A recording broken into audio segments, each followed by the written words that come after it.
This is a poem, it's a soul poem. I went to a workshop and they gave me a painting. Everybody got a painting or a picture, you know, a postcard. And I got one that was, it was a bench on an old railway line with a clock above it, a clock, one of the great big railway clocks, and with a big crack across the face, and write a poem about it. And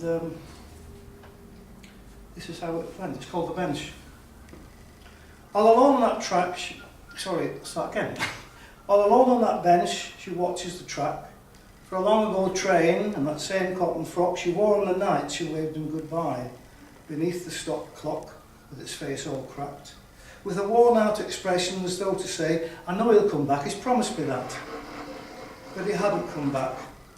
Then that look on her face as she remembered that night, when he stood by her side in his uniform pressed and his buttons so bright. She was proud of a man on his way to the war, a handsome young sailor who felt that his country was worth fighting for, the love of her life. Now she waits all alone on the bench where she sat on that night that he left on his way to the war. But he didn't come back, he went down with the hood, and from that day on she had not understood that he'd gone and he'd never come back. So she blanked it all off, and that part of her brain lives in a 40s time warp that stops all the pain and keeps him so real in her waiting game.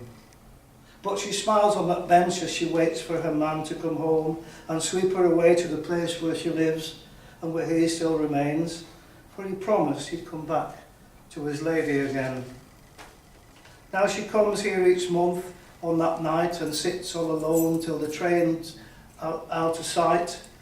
In her mind she can see its dwindling light on the derelict line that now has no track. Now her son takes her arm and gently leads her away to the home where she lives in a 40s time warp. Each month he takes her to the derelict track to wait for a man who's not coming back. He lost both mum and dad in that war on that night. Before he was born they were both seemed to die. Now he watches her life slipping slowly by to meet a young sailor she's waiting for on the train in her mind that took him to war. As real to her now as on that night long ago when he was full of hope for the future of the son she would bear for all those years long ago, long ago.